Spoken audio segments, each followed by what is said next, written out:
Ah là, c'est intéressant, il y a des trucs intéressants. Ah oui, moi je fais le con, bah évidemment, hein, on est là pour rigoler. Bon, on est là pour rigoler, chers amis internautes, bonjour, bonsoir. Les sans-dents s'énervent. L'arrière-garde de la République en a plein le cul. Et grâce à Internet, je dirais qu'on les entend, hein, les sans-dents. Ils n'ont pas de dents, mais ils ont de la voix. À l'image d'ailleurs de Philippe Layatte, l'agriculteur lyonnais là, qui s'est fait voler toutes ses terres. Ouais, pour construire une voie d'accès pour un stade de foot. L'industrie du football et de la haute finance contre un paysan français. Je suis là, oh! Lâche-moi la grappe, oh! Ouais, gentiment, pourquoi gentiment? Je t'explique ce qui s'est passé ce matin, c'est rien passé, il y avait des témoins. Et ben alors, mais moi je dois m'occuper de mes bêtes et tout. Punaise! Ah, le face à face, c'est pas évident, mais il est pas. Mais il est remonté, hein. Puis crois-moi bien qu'il va pas se laisser marcher dessus, écoutez-le. Je peux pas accepter l'inacceptable. Et ils le savent, de toute façon, je suis déterminé. J'irai jusqu'au bout et je suis prêt à y donner ma vie. Voilà ce que j'ai à vous dire maintenant. Et ils le sauront de partout. Parce que quand ils vont venir chez moi, là, ils vont commencer à comprendre. Ils vont tout de suite comprendre. Il faudra qu'ils me passent dessus, de toute façon. Ou qu'ils me mettent en prison. Et quel crime j'ai commis? J'ai commis un crime de posséder des terres. Est-ce que c'est de ma faute? Non. Alors faut arrêter, c'est eux les criminels. C'est eux qu'il faut arrêter. Évidemment, il a tout mon soutien. Et j'ai besoin de le préciser. Et tout le soutien de l'atelier de Chanson Potache. Toute l'équipe, et de Roger Lamouche. Roger, ouais. Oui, et du PQ. Ah oui, mais attention, pas de récupération politique. Quoi? Oui, le parti politique avec Alain Soral. Oh, commence pas à faire le jaloux, qu'est-ce qu'il y a? Mais non, je ne me présenterai dans aucune élection, Roger. Je suis inéligible, moi. Mais je ne t'ai pas menti quand je te dis je ne ferai plus de politique. Mais je participe à... Écoute, c'est quand même pas une mouche à merde qui va commencer à me raconter n'importe quoi. Je participe à un truc de réflexion, je ne me présenterai pas. Mais ça n'empêche pas que je te soutiens. Oh putain, il est chaud, Roger. Hein. Alors donc, oui, Roger. Donc, mais là, on est en train de parler de Philippe Layatte. Bon, donc, n'écoutez pas. Est-ce que quelqu'un peut s'occuper de Roger? Voilà, tu as cogné sur la gueule, très bien. Donc, Philippe Layatte, signez la pétition de soutien à Philippe. Philippe, Fifi, la ficelle, comme on l'appelle, dans le métier. Lui et ses moutons, on est derrière toi. Signez la pétition, mais par contre, vous n'êtes pas obligé de filer votre fric à la boutique militante. Non, eux, je les sens pas. Il y a de la récupération. Voilà, bon, Roger, tu te tiens tranquille. Voilà, il y a de la récupération. Et faut éviter Nous, on est là pour soutenir Philippe, mais pas pour la récupération. Oui, et toi aussi, Roger. Oh, mais c'est pas vrai, qu'est-ce qu'il a aujourd'hui? Oui, mais je te trouve un peu bizarre. Il est devenu une vraie star, tout le monde me parle. C'est bien simple. Tout le monde, maintenant, dans la rue, hey, Roger Lamouche, qu'est-ce qui devient? Mais l'autre, il pète les plombs, donc calmez-vous avec Roger Lamouche. Hein. L'autre, il a essayé de vendre son cul chez Nagui. Tu crois qu'on t'a pas vu, Roger? Si, t'y étais. Tiens, regardez les images. Ne bougez pas, ne bougez plus. Vous avez une mouche sur le... Ne bougez, non, ne bougez. Ah, je voulais... Voilà.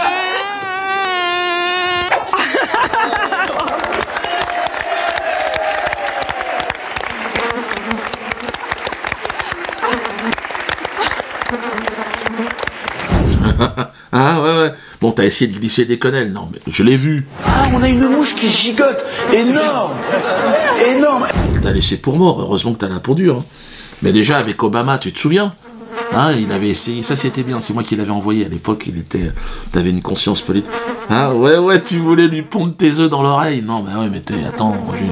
Picture characteristic of our... sorry, I'm going to start over. I'm going to start at I will contrast. Hey, get out of here. That's the most persistent fly I've ever seen. Nice. Il est vif le Obama. Je pensais pas qu'il était aussi vif que ça. Il est con, l'autre c'est une femme de ménage de la banque, mais tac, il a un petit coup de patte qui va bien. Même Obama, mais tu peux pas... On est de la merde, Roger. Je me permets de te reprendre, Roger. En allant chez France 2, chez Nagui, t'as pas... Non, puis il y a un côté, je me chie dessus. T'as un petit côté Mamadou Sakho. Tu devrais porter des couches, d'ailleurs. Je sais pas s'ils font ta taille, les couches Mamadou Sakho. Vous connaissez pas? Ah, bah attention. Glisser des quenelles en toute sécurité avec la couche Mamadou Sakho. Mamadou Sakho, maladie de la jeunesse. On est fiers de toi, mais tu fais caca. Oh, Mamadou Sakho, tu n'étais pas préparé. Le front est tombé. Je me suis fait piéger. Ah, sacré Mamadou, on t'aime bien, Mamadou. Par contre, il y en a qui n'ont pas besoin de couche, Patrice Carteron. T'en voilà un qui a le froc bien attaché. Ouais, champion de boxe, Kawan et tout ça, là. Je sais pas comment il MMA, mais... ah bah lui, ça castagne, et même son dernier adversaire, il a pas voulu monter. Hein. Ah non, il n'a pas approché la salle. On l'aurait vu en pyjama à l'aéroport. Il traînait, il voulait prendre n'importe quel avion. Il voulait partir.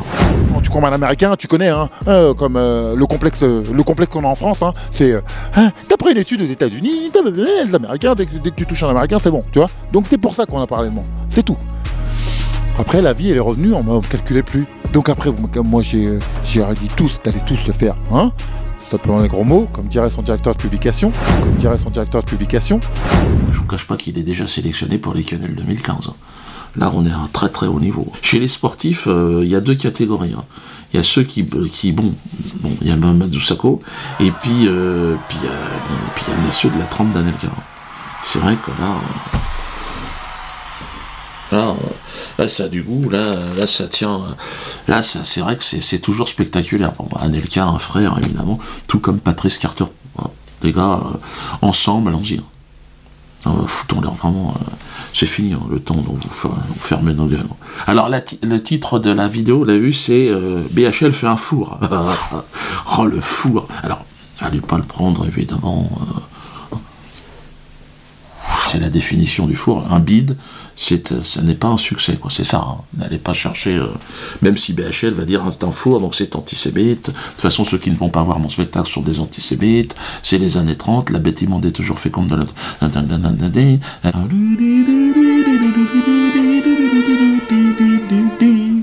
Je ne sais pas ce qui s'est passé exactement, mais pourtant tout le monde, il a eu les subventions, les soutiens de toutes les putes des Rothschild, là, ils sont tous passés, hein, les mecs. Hein. Et bon, ils sont obligés d'arrêter. Stop. Non, je suis content parce qu'il y a quand même une morale. L'imposteur est démasqué. De toute façon, avec le temps, je savais qu'on allait... Avec le temps, on va tous... Voilà, avec le temps, c'est fini. On voit que le mec, il a vraiment aucun talent. Dégage. Avec le temps, tu dégages. Et ça fait quand même plaisir. Par contre, au niveau des bénéfices, c'est sûr que c'est chaud. On peut parler d'un programme d'extermination définitif de tout ce qui est bénéfice. On peut parler d'une Shoah théâtrale. Je pense qu'on va peut-être avoir ça dans les manuels scolaires l'année prochaine. Le peuple ne veut pas de ce genre de... L'opinion publique ne s'intéresse pas du tout. Même les invités. C'est la première fois, on invite des gens, tu vois. Non, je veux pas y aller. Oh, ben, prends un peu d'argent. Non plus. Oh, ben, combien tu veux pour y aller? 1000 €. 1000 €? Mais attendez les gars, oh 100 personnes, 100 000 €. On va où comme ça? Donc là, à un moment donné, le mec, il a dit, on arrête, quoi. C'est une pièce qui est assez, j'espère, assez drôle. C'est-à-dire que moi, j'aime au théâtre la farce. J'aime Dario Fo, j'aime la commedia dell'arte beaucoup plus tôt, etc. Donc il y a une dimension de farce. 0 + 0 égale la tête à Toto. Égale la tête à Toto. La tête à Toto. Il fait rire personne, pourtant il a essayé un jeu de mots, théâtre des couilles en or avec le certain Mbalambala, souvenez-vous. Un certain monsieur Mbalambala apparaît comme le gérant du théâtre dit des couilles en or. Allusion le au dieu fait... de business, le dieu de business. Ah, BHL, qui m'appelle le bandit friqué, regardez. Quand cette espèce de petit bandit friqué, qu'est Dieudonné, cette espèce de petit bandit friqué. Ah oui, friqué, obligatoirement, parce que moi j'arrive à vendre au moins 3-4 billets quand même, toi. Que toi, BHL, non. En fait, l'opinion publique ne veut plus de toi. Les Français ne veulent plus de toi. Fais ton alia, dépêche-toi, hein. Va jouer ta pièce à Jérusalem, là c'est fini. Non, parce que les gens ne se sentent pas, on ne se reconnaît pas dans ce que tu racontes. Ça ne reconnaît pas. Pas du tout. Voilà. Pendant ce temps-là, j'ai envie de vous dire que votre humble serviteur, bon, se prépare une tournée triomphale. Ouais, ça va commencer à Nantes le 27. Alors là, dépêchez-vous, c'est les dernières places à Nantes. Ça va être un carton, les gars, on va s'amuser. Puis croyez-moi que le spectacle, là, il envoie. Dans le cadre et le respect, je vous envoie. Le DVD a été renvoyé au Conseil d'État, au ministre de l'Intérieur et au procureur, hein, qui ont dit il n'y a rien de... Enfin, ils ont dit non, laissez-nous tranquilles. Mais bon, hein. Tu leur envoies un couteau ensanglanté ou un doigt, je veux dire, il est obligé de réagir. Donc là, ils ont dit non. Donc apparemment, il n'y a pas un crime. Il n'y a pas un crime contre l'humanité. Hein. Les gens de Biarritz, allez à Pau, Toulouse aussi. Dépêchez-vous parce qu'on risque de rajouter même des dates. Alors, ce qui concerne ma mise en examen pour fraude fiscale, tous les médias en ont parlé là. Toutes les réponses sont là-dedans. Par contre, ils ne vous parlent pas du livre. Et ils refusent de parler aux avocats. Ah ben, il y a tout. Voilà, c'est ça qui est étonnant. Donc là, rupture des stocks un peu partout. Et contrairement au livre de Zemmour, donc il a été refusé pour pas mal de trucs, Zemmour, c'est vrai qu'il a, lui, il a accès à tout. C'est ça qui est louche par rapport à ce qu'il raconte. Parce que tu as envie d'être d'accord avec lui. Bon, mis à part ses conclusions, il n'aime pas les Arabes, il n'aime pas les musulmans. Il n'aime pas. Zemmour n'aime pas les musulmans, il n'aime pas les musulmans. Bon. Mais un musulman qui n'aime pas les juifs, par contre, je suis pas sûr qu'il ait autant de publicité. C'est la question que je me pose. Zemmour. Non? Qu'est-ce que t'en penses? Avant de vous libérer, j'aimerais juste qu'on se parle de Dieudonné, Yannick et Patrick, parce que vous l'avez bien connu, vous étiez amis à une certaine époque. C'est quoi votre ressenti aujourd'hui? Il est censuré. Il y a des gens qui ont décidé qu'il était plus drôle, donc il est censuré. Pourquoi interdire un tel par rapport à un autre? Je comprends pas. Il y a des gens qui parlent aujourd'hui à la télévision, qui disent des choses incroyables, on en a parlé tout à l'heure, mais qui sont incroyables. Et c'est pas pour rigoler. Là, c'est sérieux ce qu'ils disent. C'est beaucoup plus grave. Et eux, ils sont en train de devenir des superstars. C'est incroyable. C'est marrant, je pense que vous pensez à Éric Zemmour. Non, c'est incroyable. Vous pensez à lui aussi? Parce qu'il y a des trucs bien que tu dis. Hein. Pétain, tout ça. Moi, tu m'as fait découvrir Pétain. Hein. Moi, je savais pas et c'est vrai que c'est intéressant. Tu l'expliques bien, tu expliques comment... C'est vrai que finalement, on a peut-être perdu au change. Tu vois. Ça, c'est Zemmour, hein, c'est les conclusions de Zemmour. Hein. Par contre, ce qui est très étonnant, je trouve, c'est que quand moi je suis mis en examen, c'est grave, et quand les autres, non, Kuckerman ou Alain Jakubowicz, non, mais c'est pas grave, c'est normal, c'est automatique. Et puis alors, surtout, moi, je dis pas que ça me fait rire d'être mis en examen. Je vais pas dire au juge, bon, vous me faites marrer, mais Kuckerman, lui, ça le fait marrer, il trouve ça drôle. Il est fier d'être mis en examen. C'est la première fois qu'on entend quelqu'un qui est fier d'être mis en examen. C'est-à-dire qu'il y a un juge d'instruction, il y a une justice, et lui, il dit que ça l'amuse. Il trouve ça drôle. C'est la première fois qu'il me trouve drôle. Je suis donc mis en examen par Dieudonné pour avoir déclaré sur Europe 1 que Dieudonné est un professionnel de l'antisémitisme. C'est pas drôle, ça? Pour une fois, une seule, Dieudonné est comique. Mais je te rassure, Roger, toi, je t'ai toujours trouvé à pisser dans mon froc. Hein. Mais là, ton truc, tu lis ton texte, la petite cravate rouge déjà change. Au risque de surprendre, je suis fier de cette mise en examen. Ce que je trouve incroyable, c'est le côté extrêmement hautain. T'as vu, il est au-dessus de tout, au-dessus des juges, Roger, au-dessus des lois. Vous me faites rigoler, comme si moi j'allais dire quand je suis mis en examen au juge, bon c'est drôle, je suis fier d'être devant vous. Ça se fait pas quand même. Même mes collègues d'atelier de chansons de potage, Germain et Alfredo, hein, ils m'ont dit on est scandalisés. Bon, il y a quand même un respect de la loi. T'as un respect du juge.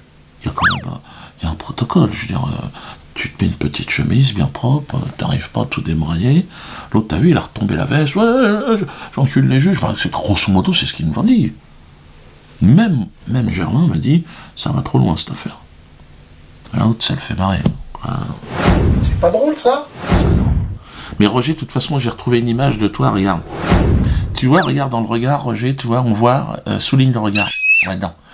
Toi, j'ai pas envie de te confier mes gosses. Toi, et je pense qu'on est très nombreux à se dire, oh là là, Roger, ouais, vous avez le même prénom, c'est vrai.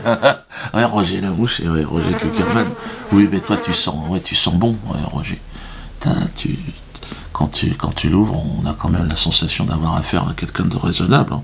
Roger, lui, il est mis en examen, mais il dit pas de quoi exactement. Il dit, l'antisémite, non, Roger, c'est pas ça. Roger, il faut que tu relises ton dossier, là. Hein. Parce que nous, on a quand même un dossier, c'est-à-dire que c'est une procédure en cours. Normalement, t'as pas à en parler, mais lui, il en parle. Donc, moi, je laisse mes avocats gérer ça, mais c'est vrai que... Mais lui, c'est plutôt la finance. J'ai vu dans l'excellent bouquin là, de Paul-Éric Blanc-Rue, que j'ai pas encore lu, hein, mais j'ai commencé à lire des passages, il y a une phrase de Roger Kuckerman. Je me découvre une vocation de financier. Suite à la lecture donc, de l'ouvrage d'Henri Coston, il m'a convaincu que les banquiers avaient un pouvoir considérable sur l'économie et qu'aucune profession ne pouvait s'avérer plus intéressante. C'est incroyable, hein. Ouais, c'est le fric. Bon, bah, pour ça, la loi, pour lui, il l'instrumentalise, il est au-dessus du Conseil d'État, toi. Parce que le Congrès Juif Mondial avait fait plier le Conseil d'État, il s'en était vanté, il avait trouvé ça bien. Ouais, bon, pourquoi pas, hein. Pourquoi les médias n'en parlent pas? Ça, c'est la vraie question. La vraie question, c'est une mise en examen quand même importante, hein, d'un homme qui reçoit tous les présidents de la République. Donc BHL, au revoir. Salut. Donc oui, Roger, t'as raison. Les pubs, ouais, Roger, parce qu'il vit un peu là-dessus, Roger. Ben oui, Roger, mais encore une fois, moi, tu sais bien que je suis contre ce genre de choses, normalement. Bon.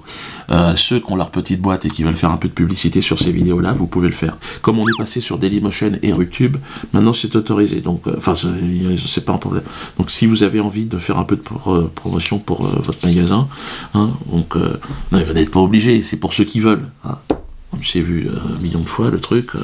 Bon, si vous voulez faire un peu de promo, bon, c'est quand même mieux qu'un petit journal local, des fois. Bon. Enfin, vous voyez, si vous n'avez pas envie, pas de problème. La assurance, parce que ça, c'est mon projet, je vais l'expliquer. Hein. Moi, je pense que la politique la plus sérieuse, c'est de s'émanciper.